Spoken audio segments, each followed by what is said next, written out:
6.2 question number 6 आपण पहिला पाहूया. काय दिलेलं आहे? A kite is flying at a height of 60 metre above the ground. म्हणजे एक पतंग हा जमिनीपासून 60 मीटर अंतरावर आहे. समजा आपण असं म्हटलं की बी डी ही जमीन आहे. बी या ठिकाणापासून तो पतंग वरती 60 मीटर अंतरावर, म्हणजे ए या ठिकाणी हा पतंग आहे आणि ए बी हे अंतर समजा आपण 60 मीटर आहे असं म्हणूया. ठीक आहे. म्हणजे ए या ठिकाणी पतंग आहे. आता पुढे the string attach to the kite is tied to the ground. हा पतंग जमिनीवर एका ठिकाणी बांधून ठेवलेला आहे. पतंगाचा दोरा जो आहे हा जमिनीवर एका ठिकाणी बांधून ठेवला आहे. म्हणजे समजा आपण असं म्हणूया की हा पतंगाचा दोरा आहे, बरोबर आहे. म्हणजे A C is the length of string, म्हणजे ए सी म्हणूया.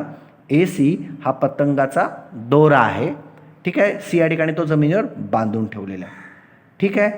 आता पुढे त्यांनी काय दिलं आहे बघा. It makes an angle of 60 degree. म्हणजे त्या दोऱ्याने या ठिकाणी केलेला कोन 60 मापाचा आहे. म्हणजे हा 60 अंश आहे. ठीक आहे. मग मुलांनो, मग सांगितल्याप्रमाणे काटकोन त्रिकोणात, जर त्रिकोणमितीमध्ये काटकोन त्रिकोणात एक गोष्ट जर तुम्हाला माहिती असेल तर आता ह्या दोन्ही शोधता येतील. तर त्यांनी विचारलं find the length of the string, म्हणजे या दोऱ्याची लांबी शोधायची आहे. मग प्रथम आपण वर्णन लिहूया. याप्रमाणे वर्णन सुरुवातीला द्या. Let point A represent the position of the kite. बिंदू ए हा पतंगाचे स्थान दर्शवतो. तसेच B C represent the surface of ground. B C हा जमिनीचा पृष्ठभाग आहे. A B is the height of the kite. बरोबर. ए बी काय दाखवतो आहे? पतंगाची जमिनीपासूनची उंची दाखवतो आहे असं वाक्यातलं. आणि ए बी बरोबर 60 मीटर. आणि angle angle A C B हा 60 अंशाचा आहे. ठीक आहे. आता तुम्हाला काय वापरायचं आहे तर पुन्हा एकदा नीट लक्षात घ्या. या कोनाच्या समोरची बाजू तुम्हाला दिलेली आहे आणि कर्ण शोधायचं आहे. Hypotenuse you have to find. Opposite side they are giving and you have to find the hypotenuse. मग समोरची बाजू आणि कर्ण हे साईनमध्ये येतं आणि कोसेकमध्ये येतं. पण कोसेक न वापरता आपण साईन वापरूया. ठीक आहे. मग in right angle triangle A B C, काटकोन त्रिकोण ए बी सीमध्ये साईन अँगल सी म्हणा किंवा अँगल ए सी बी म्हणा. ए सी बी बरोबर काय येणार आहे? A B upon A C, समोरची बाजू भागिले कर्ण. मग अँगल साईन किती आहे तो? 60 अंशाचा आहे. मग खाली लिहूया. Therefore sine 60 is equal to A B 60 आणि A C you have to find. Sine 60ची किंमत किती आहे? तर √3/2. √3/2 इज इक्वल टू 60/AC. कंस इथे लिहा की साईन 60 इज इक्वल टू √3/2. आता काय करता यायचं आहे? तर इथे सोडताना ह्या दोघांचा तिरकस गुणाकार होईल. म्हणजे काय येईल? तर हे ए सी इकडे गुणिले होईल. बरं हो. तर या ठिकाणी इथे लिहितोय मी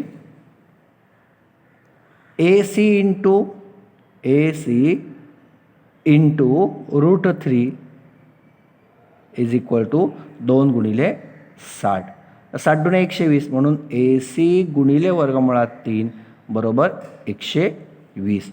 वर्गमुळात 3 इकडे गुणिले तिकडे भागिले होईल. म्हणजे A C is equal to 120/√3.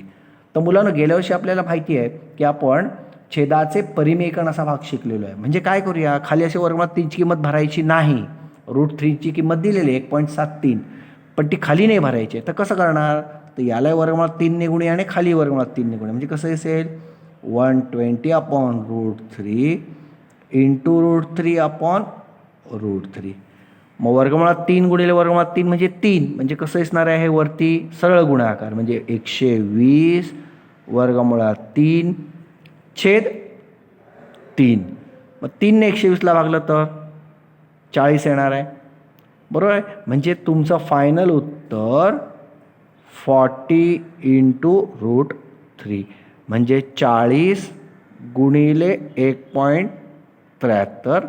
आणि मग मुलांनो ह्या दोघांचा जर गुणाकार केलात तर बघा काय उत्तर येणार आहे, 0चा 0, 4 त्रिक 12, हातचा आला 1, 4 7 28 आणि 1 29, हातचे आले 2 आणि 4 1 4 आणि 1 5 6, शेवटून 2 पॉईंट आहे म्हणजे शेवटून 2 पॉईंट म्हणजे 69.20 69.20. म्हणून मग शेवटी फायनल वाक्य लिहा, therefore the length of string, final वाक्य म्हणून दोऱ्याची लांबी बरोबर 69.20 किंवा 69.2 मीटर. क्वेश्चन नंबर 2 कडे जाऊया आपण. बघा काय दिलेलं आहे, from the top of the lighthouse, म्हणजे एक दीपगृह आहे समुद्रातील, आणि an observer looking at a ship, म्हणजे समजा आपण असं म्हटलं की या ठिकाणी एक समुद्र असेल बरोबर, आणि आपण असं म्हणूया की या ठिकाणी एक लाईट हाऊस आहे म्हणजे दीपगृह आहे. हा समजा AB हा दीपगृह आहे आणि या ठिकाणी पोझिशन ऑफ द ऑब्झर्वर आहे, या ठिकाणी एक ऑब्झर्वर आहे. ठीक आहे, आता पुढे काय दिले बघा, an observer looking at a ship making an angle of depression is 60 degree. एक जहाज बघायचं आहे त्याला समुद्रातील, आणि जहाज बघायला त्या ऑब्झर्वरला 60 अंशाचा अवनत कोन करायला लागतो. म्हणजे अवनत कोन कसा आहे तर मुलांना हे बऱ्याचदा कळत नाही. मुलं असं म्हणतात की समजा इकडनं तो पाहतोय, इथे शिप आहे, इथे एक जहाज त्याला दिसलं आहे आणि 60 मापाचा कोन, म्हणजे मुलांना असं वाटतं की हा कोन 60 आहे. तर मुलांना तसं नाही आहे, नीट लक्षात घ्या. आता ही रेषा नसेल तर पहिल्यांदा तो ऑब्झर्वर हा असा इथे आहे, तो इथे पाहतोय, लक्ष आलं आहे का, या पद्धतीने, आणि नंतर तो इकडनं हा खाली खाली पाहत चालला आहे. ठीक आहे, म्हणजे ऑब्झर्वरची पहिली जी नजर आहे ती अशी सरळ आहे. ठीक आहे, म्हणजे याला आपण D नाव देऊया. म्हणजे AD is a line of vision. AD ही दृष्टिरेषा आहे, आणि मग इकडनं तो खाली जेव्हा पाहतो, ठीक आहे, म्हणजे कोण DAC हा 60 अंशाचा आहे. ठीक आहे, लक्षात घ्या, हा असा कोण 60 आहे आणि मग हा 60 आहे. तर बघा तुमच्या लक्षात येईल की ही दृष्टिरेषा आणि ही जमीन किंवा हा पृष्ठभाग आहे समुद्राचा, हा समांतर आहे. हा 60 कोण आहे म्हणून हा सुद्धा 60 अंशाचा कोण आहे. कारण काय, अल्टरनेट अँगल, व्युत्क्रम कोन. ठीक आहे, आता त्यांनी तुम्हाला एक गोष्ट दिलेली आहे पुढे बघा, की त्या मनोऱ्याची किंवा तो जो दीपगृह आहे त्याची उंची 90 मीटर दिलेली आहे. ठीक आहे, बघा लाईट हाऊसची उंची 90 मीटर, म्हणजे AB 90 मीटर दिलेलं आहे. आणि काय विचारलं आहे, find how far the ship from the lighthouse, म्हणजे हे जहाज त्या दीपगृहापासून किती अंतर आहे, म्हणजे BC तुम्हाला शोधायचे आहे या गणितामध्ये. ठीक आहे, आता आपण पहिलं व्यवस्थित वर्णन लिहून घेऊया. बघा इथे मी वर्णन लिहून दिलेलं आहे, तुम्ही व्यवस्थित नंतर लिहून घ्या की सेग AB represent the light house. हे वर्णन या आकृतीच्या खाली लिहा. AB हा लाईट हाऊस आहे, दीपगृह आहे, म्हणून मग AB बरोबर 90 मीटर हे त्यांनीच दिलेलं आहे. Point C represent the position of ship. बिंदू C हा जहाजाचं स्थान दाखवतो. And point A represent the position of observer. A या ठिकाणी ऑब्झर्वर आहे. ठीक आहे, या ठिकाणी आणखी एक वाक्य मी लिहून ठेवतो आहे, किरण AD हा line of Kiran AD is a line of vision. म्हणजे किरण AD हे दृष्टिरेषा आहे, असं एक वाक्य टाका. आणि मग खाली अँगल ऑफ डिप्रेशन म्हणजे अवनत कोन, अँगल DAC हा 60 अंशाचा आहे, म्हणून मग कोन ACB हा पण 60 अंशाचा होईल. कारण काय, अल्टरनेट अँगल. ठीक आहे, आता मुलांनो आपल्याला ह्या काटकोन त्रिकोणामध्ये ही बाजू माहिती आहे. ठीक आहे, म्हणजे आपल्याला शोधता येईल. त्याने आपल्याला विचारलं आहे की ह्या जहाजाचं ह्या शिपपासूनचं या शिपचं ह्या लाईट हाऊसपासूनचं अंतर म्हणजे आपल्याला BC शोधायचं आहे.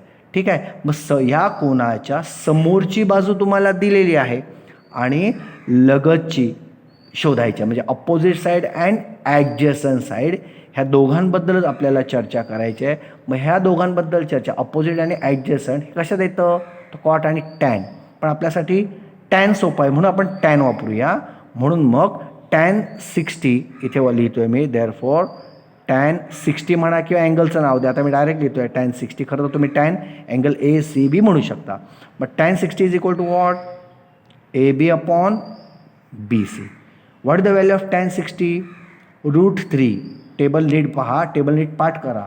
वर्गमुळात 3 बरोबर AB 90 आहे अपॉन BC.